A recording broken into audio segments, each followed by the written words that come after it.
Then the sutta also says these 4 conditions for stream entry, when developed and cultivated, lead to the realization of the fruit of stream entry, Sottapatti Pala. In other words, if you keep practicing these 4 conditions, that path will turn to fruit in the same lifetime. You become a Sotapanna. Yeah. And then in the Sutta 55.40, the Samyutta Nikaya, the Buddha says, if a person, if the 4 conditions for stream entry are completely and totally absent in a person, that person is not a follower of the Buddha. Not a Buddhist. He's actually an external sect follower. So if you don't listen to the Buddha Suttas, the Buddha says you are not his follower. You are following some other religion. Why? Because the Buddha thinks it is so important that the Buddha called all the monks Savaka, all the nuns Savaka, all the laymen Savaka, all the lay women followers Savaka. Savaka means listeners or hearers, Senwen.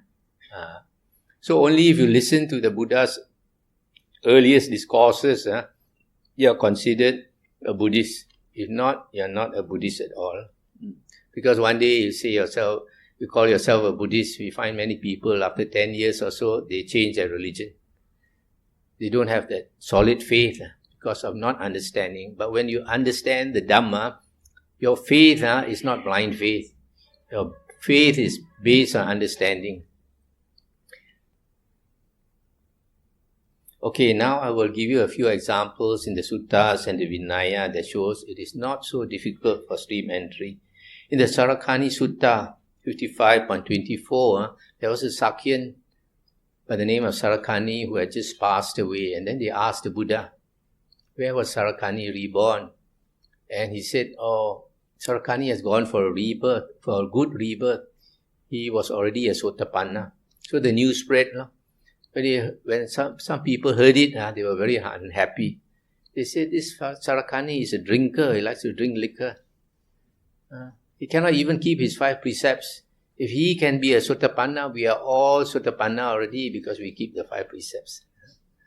So the news came back to the Buddha. The Buddha said, Sarakani has taken refuge in the Buddha, Dhamma and Sangha for a long time. Why can't he be a Sotapanna? In other words, he has listened to the Buddha for a long time already, has understood the Dhamma. Then the Buddha said something very surprising. The Buddha said, you look at these big trees. If I were to teach the Dhamma to these trees and they can understand what I say, even the trees can become Sotapanna. Why can't Sarakani become Sotapanna? Yeah? So you all have a good chance to be a Sotapanna. So the Buddha did not say, if I taught the trees meditation, they can become a Sotapanna. It is not by meditation that you become a Sotapanna, it's by hearing the Dhamma. Before the Buddha was enlightened in India, there were a lot of yogis who practiced very hard to end suffering. They meditated so well, some of them had psychic powers, but you could not find a single Arya. It's only when the Buddha started teaching that Aryans appeared by the thousands, tens of thousands. Then, in the Vinaya books, one of the Buddha's disciples is one of those who like to meditate, not interested in the Dhamma, not interested in the Sutta. Devadatta was his name. When the Buddha taught the Dhamma, he would not pay attention. There is a sutta in the Majjhima Nikaya where the Buddha scolded one of the monks. He said, I notice every time I teach the Dhamma, you don't pay attention. Like a small boy. So, Devadatta was one of those. Because he was very ambitious, wanted to get psychic power. So he meditated so hard, he had psychic powers. And because he had psychic powers, the Prince Ajatasattu was very fascinated by him. Became a fervent disciple. So, one day, this Devadatta, he saw the Buddha was very old already. He asked the Buddha to step down. He said, let him take the Buddha's place. And the Buddha scolded him in front of all the monks. He said, I never asked Sariputta or Moggallana to take my place. You want to take my place. Scolded him very badly in front of all the monks. He got so angry, he wanted to kill the Buddha. So he tried several ways to kill the Buddha. But of course, once he had the intention to kill the Buddha, he lost all his psychic powers, or lost all his jhana. Because he did not have right view. So he asked this Prince Ajatasattu to give him some men to do some work. So the prince told several men to do whatever Devadatta asked him to do. So he called the first man. He said, you go to this forest where Samana Gautama is. You go and kill him and come back by this road. So this man went. After this man had gone, he called two men. He told the two men, when this man comes back by this road, you kill him and come back by another road. Then he asked 4 to kill the 2, asked 8 to kill the 4, asked 16 to kill the 8. So that it would be difficult to trace who gave the orders. So the first man went off, and then he came to where the Buddha was. He saw the Buddha sitting there waiting for him. Then he got a shock. This guilty feeling. He knew must be the Buddha knows what he's up to. So he put his weapons down and confessed to the Buddha. He had no intention to kill, but he was ordered to do so. The Buddha said, never mind, you sit down. I will teach you the Dhamma. But Buddha taught him the Dhamma. He attained stream entry. And the Buddha said, you don't go back by that road. 2 people waiting to kill you. Run off another way. So he left, and then the other 2 waited, could not wait. They came to where the Buddha was. Same thing. They saw the Buddha, they got frightened. Buddha also asked them to sit down, taught them the Dhamma. 2 also attained stream entry. 4 came also attained. 8 came also attained. 16 came also attained. Such people can attain. Surely we all can attain, isn't it? So that is another clear case. And then there was another time in the Vinaya books where the Buddha converted 1,000 Jatilas, matted hair ascetics. They became his monk disciples. And then after that, the Buddha preached to them one discourse, and they all became Arahants.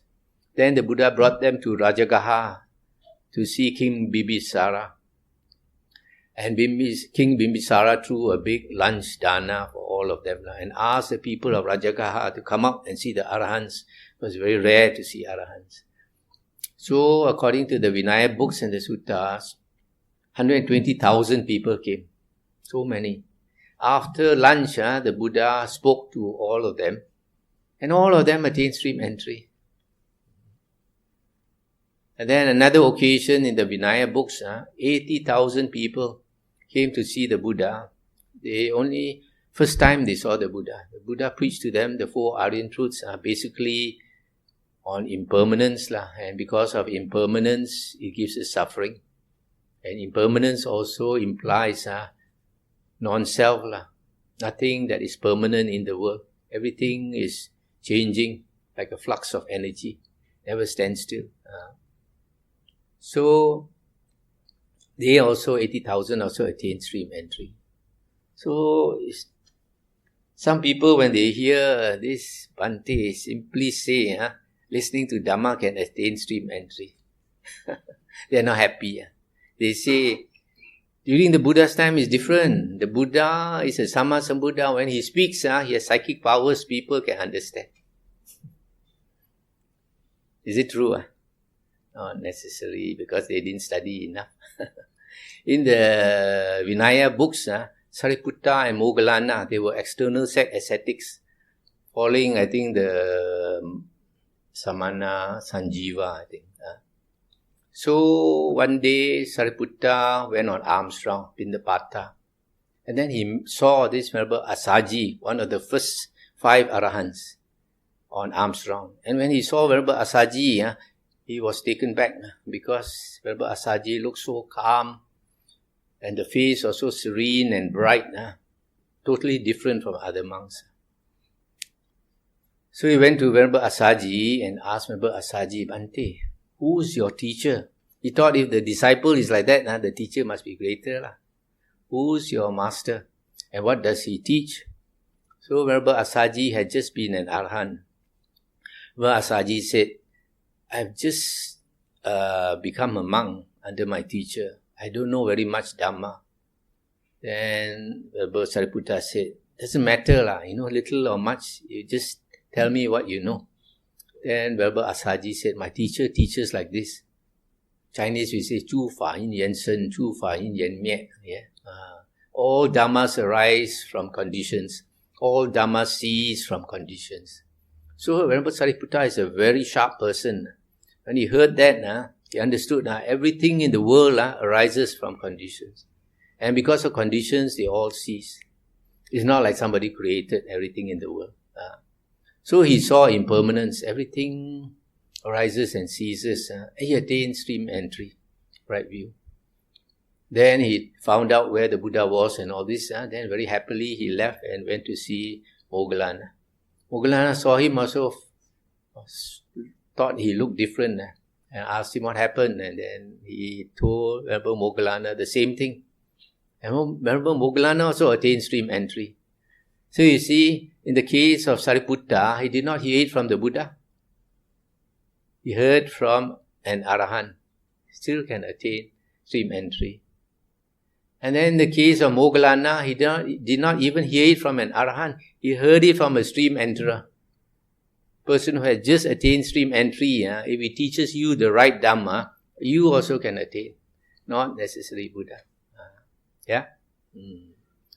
So now ada chance.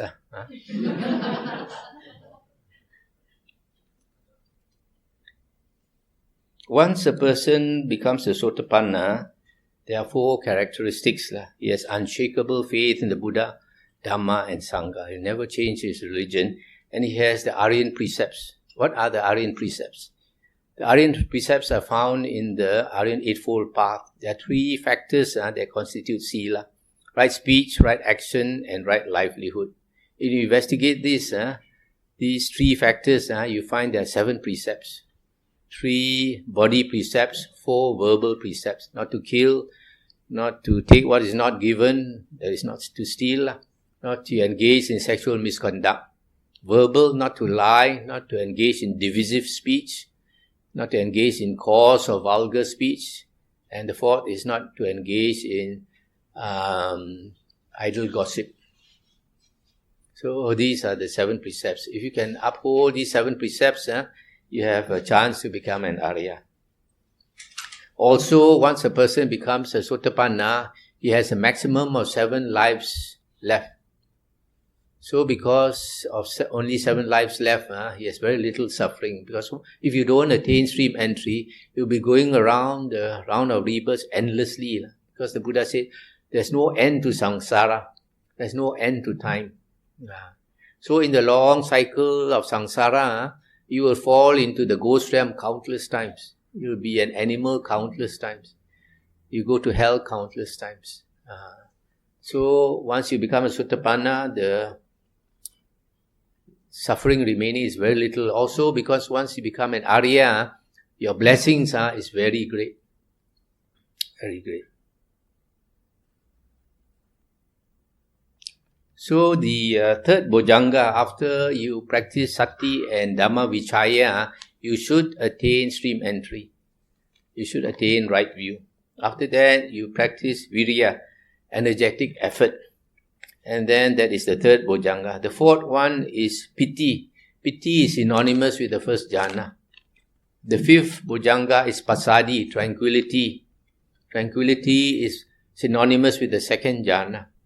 The 6th Bojjhanga is Samadhi, concentration, synonymous with the 3rd jhana. The 7th Bojjhanga is Upekkha, equanimity, which is synonymous with the 4th jhana. So the last 4 Bojjhangas are the 4 jhanas, which is right concentration. And you get that by practicing Samatha. Samatha is calming the mind. Vipassana is contemplation. So in Chinese we say Samatha Vipassana is Chirguan, stilling the mind and contemplation. Now, in the Majjhima Nikaya, this you see, after you get right view, it says you have to put forth effort. And then after you put forth effort, you get the 4 jhanas. What is this putting forth effort? In where? How to put forth effort? This is not explained here. So we have to go to some other sutta to find out. That is why it's very important to study many suttas. If you just study 1 or 2 suttas, you don't get a clear picture. You are like the 4 blind men asked to say what an elephant looks like. So one blind man touched the leg of the elephant. He said the elephant is just like a coconut tree. The second one touched the tail, which was moving. He said the elephant is just like a fan. Another one touched the body, solid. He said the elephant is just like a wall. Another one touched the nose. He said the elephant is just like a pipe. So you see, if you only know certain suttas, each sutta tells you the truth from one angle. So you need many suttas to show you the truth from different angles. Then you get an overall picture, right? That's why, like in this Majjhima Nikaya 43, it is said that after you get right view, you have to practice 5 other factors to attain liberation. 5 other factors. First one is sila, moral conduct, or keeping your precepts. The second one is Dhamma Savana, listening to the Dhamma. The third is Dhamma Sakacha, discussion of the Dhamma. The fourth is Samatha. The fifth is Vipassana. So if you practice Samatha, you'll end up with the 4 jhanas. That takes care of the 4 jhanas. So in between, what else do you need to practice is Sila, Dhamma Savana, Dhamma Sakacha, and Vipassana. And what is this Sila? Now we refer again to the Aryan Eightfold Path. In the explanation of the Aryan Eightfold Path, in the Majjhima Nikaya Sutta 117, it is said there is only one way to practice the Aryan Eightfold Path. You must enter the Aryan Eightfold Path by right view, the first factor, not any other factor. Some people don't understand. Right view, you must get from listening to the Dhamma. Some people practice the last factor first. They meditate. That's the topeng liao, tian tao liao. You can only enter the Aryan Eightfold Path through right view. And then this Majjhima Nikaya Sutta says, after you get right view, it brings you to right thoughts. And then after that, it will bring you to right speech, and then right action, then right livelihood, then right effort, right mindfulness, and right concentration. These factors follow naturally. So how come? You see, once you get right view, you get rid of your wrong views. You get rid of your wrong prejudices. You get rid of your wrong thoughts. So you will naturally have right thoughts. And then that will bring you to right speech. Why? Because before you can talk, you must think. Think only you can speak. So if you have right thoughts, then you will naturally have right speech. And because of right view and right thoughts, you will also have right action. You won't harm other living beings. And because of that, you will have right livelihood. You don't harm other living beings through your thought, through your speech, through your action. You will have right livelihood. So you see, once you get right view, these 4 other factors follow quite naturally. Right? If you understand the Dhamma. Then after that, you have to put forth effort, right effort and right mindfulness. This right effort and right mindfulness is Vipassana. Chinese we say Nei Quan. And it's something you practice in everyday life, not in meditation. Nowadays, they talk about Vipassana meditation. It's not the Buddha's teaching. Vipassana meditation was created later. The Buddha's teaching is only Samatha, because in the Majjhima Nikaya, Venerable Ananda was asked what type of meditation is praised by the Buddha. And he said first jhana, second jhana, third jhana, fourth jhana. Only this is Buddhist meditation. And then he said the type of meditation that is not praised by the Buddha is the type of meditation, if you practice, it does not cut the 5 hindrances, does not eliminate the 5 hindrances. But you find in some other sutta that only jhanas can eliminate the 5 hindrances. Long term. Short term is by concentrating your mind when listening to the Dhamma. So Vipassana is what we practice out of meditation. When you sit down with your legs crossed, you should only practice Samatha. And when you are not in meditation, you put your attention on your body, feelings, mind and Dhamma. And why do you need to practice right effort and right mindfulness? Because you need to, these two together is development of character. Okay, so this right effort and right mindfulness. If you want to practice right effort, you must also practice right mindfulness. They come together. Yeah. And the purpose of vipassana is to get rid of unwholesome states and to develop wholesome states. Because the Buddha says unwholesome states bring you down, bring you to woeful planes of rebirth, to the ghost realm, animal and hell realm. And wholesome states bring you up to heaven, to human rebirth. What are unwholesome states? Like greed and lust, anger and hatred, arrogance and pride, deceitful and cunning, shameless, lazy, selfish, ungrateful, disrespectful, unmindful. All these are unwholesome qualities. And wholesome qualities are generosity, kindness, compassion, humility, honest and straightforward, diligent, morally upright, mindful, etc. So we have to make effort to cultivate these wholesome states and get rid of unwholesome states. And as we do that now, our character develops. That's why it's called development of character. And when you practice samatha, you develop your mind, because when you attain the jhanas, you get rid of the 5 hindrances. 5 hindrances obstruct us a lot, give us a lot of mental suffering. And some people, when their hindrances are very strong, sometimes you see in the newspaper, an old man raping the granddaughter because his sensual desire overwhelms his mind, enslave the mind. He cannot control himself. And some people, the anger is so strong, when they get in the argument, they kill somebody.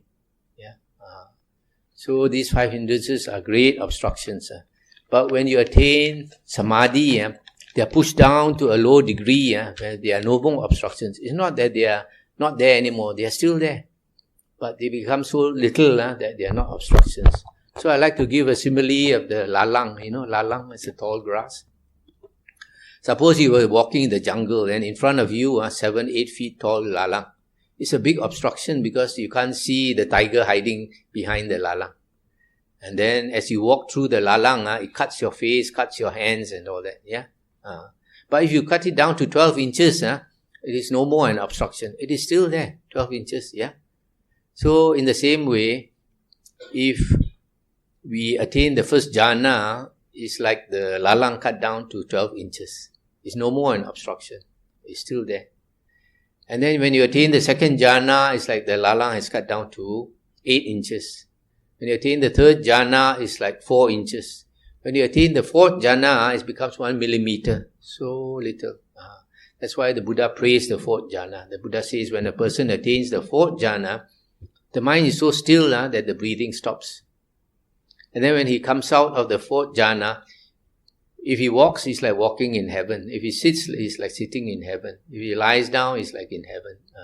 And the mind is so clear. The Buddha says if a person attains the fourth jhana, the mindfulness is perfectly pure, parisuddhi, perfectly pure. So pure that when he comes out of the fourth jhana, he can remember his past lives. 10 lives, 100 lives, 1,000 lives, hundreds and thousands of lives he can remember. But there is a monk who doesn't understand, and he says, what is the use of jhana? When you attain jhana, you have no mindfulness. Because he studied the Abhidhamma so much, he's not familiar with the suttas. So the Buddha said, disrespect for samadhi is one of the factors that cause the disappearance of the true Dhamma. Nowadays, some people look down on samadhi, they think it's not necessary. Very necessary, because only with samadhi you get a very clear mind. So here you can see the third Bojjhanga, when you say put forth effort, is upholding your sila, which comes naturally after you get right view. But the two other things are very important here is Dhamma Savana and Dhamma Sakacha. Listening to the original Dhamma and discussing the original Dhamma. So before you got right view, to get right view, you have to listen to the true Dhamma to get right view. And after you get right view, to become an Arahant, you still have to listen to the true Dhamma and discuss the true Dhamma to understand. In addition to practicing Samatha and Vipassana. So you can see how important knowledge of the true Dhamma is. You don't have a good knowledge of the true Dhamma, you cannot become even the lowest Arya. That's why you find the Buddha's disciples, during the daytime, they after they go on alms round, come back, eat their food, then they spend the time meditating. Every night, they come together and discuss the Dhamma. These are the two pillars of spiritual practice: listening to the original suttas and meditation to clear the mind. Because the clearer your mind is, the more easily you can understand. When we practice samatha meditation, we train our mind to focus on one object. It's something the mind does not like to do. The mind likes to go out and play, out to the six senses and play. But we don't allow it. We always bring it back to our breath, keep pulling back. So we train our mind to focus. That's very important. You train your mind to focus so that when you listen to the Dhamma, your mind will naturally focus. It becomes very sharp and you can understand the Dhamma. Okay, I think I'll end here. Yeah, invite questions.